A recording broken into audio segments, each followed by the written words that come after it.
Well, NATO countries have been waiting for this decision from the Biden administration for some time because there's been a big question mark over whether the Biden administration would also commit to that May 1st deadline in that peace deal that Trump made with the Taliban.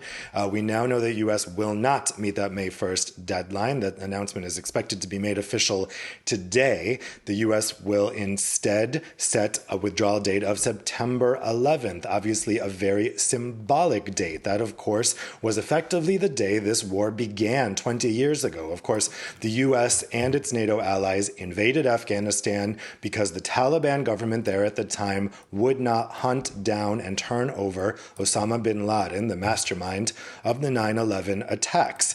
So this does give some clarity to NATO partners who were badly in need of clarity here. There's been some frustration here. Certainly over the past 4 years, there was major frustration with the Trump administration because they were not involving the NATO allies in this decision. Of course, it's historically a very big deal when a country makes peace arrangements with an adversary without consulting the allies with whom it entered that war in the first place. That is what Donald Trump did. So the Biden administration has been bending over backwards, coming here repeatedly to Brussels to say this is going to be a consultative decision and we will all go out together the way we came in, trying to make up for that faux pas, to put it mildly, by the Trump administration. And I heard from one official of a NATO country today that they see the September 11th date as being a good choice because it's symbolic of the end of the 9/11 era, an era that both people in the U.S. and Europeans would like to see the back of. It's an era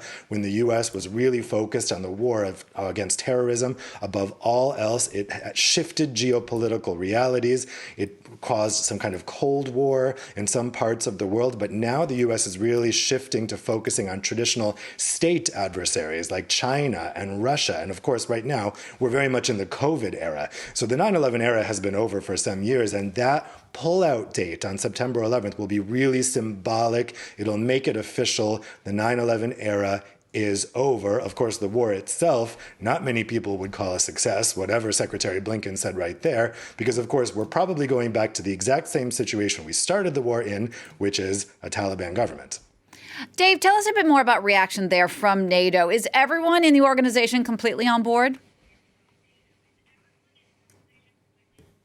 I think so. We've already seen a confirmation from the German defense minister that they will sync their pullout with the U.S. on that September 11th date. The Times newspaper in the UK is reporting that the UK will also sync their pullout from Afghanistan on September 11th. I think we will see a cascade of such announcements the rest of today. Effectively, it's really not possible for any NATO country to remain in Afghanistan without the U.S. there. They will like to see this as not just blindly following along the U.S. But of course, this was a collaborative effort. People do forget that.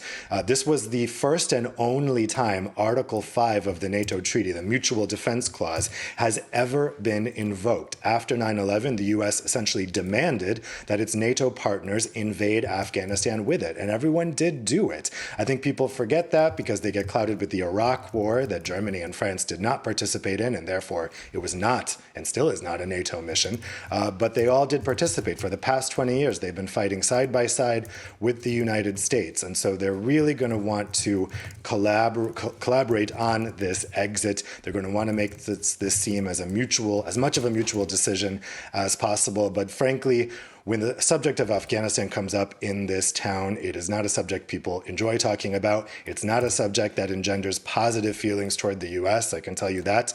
So I think both sides are eager to put this war behind them so the Biden administration can focus on reinvigorating and repairing transatlantic ties, which of course started to fray under George W. Bush because of these two wars. And this will really allow turning the page, getting out of the 9/11 era, and hopefully moving on in the relationship between the EU and the US. Of course, the Biden administration and Europeans saying more time needs to be taken to do this carefully so that you can minimize the damage to the Afghan people, which will undoubtedly be damaged by this move. But they want to minimize that as much as possible, and that means taking some extra months to coordinate this pullout.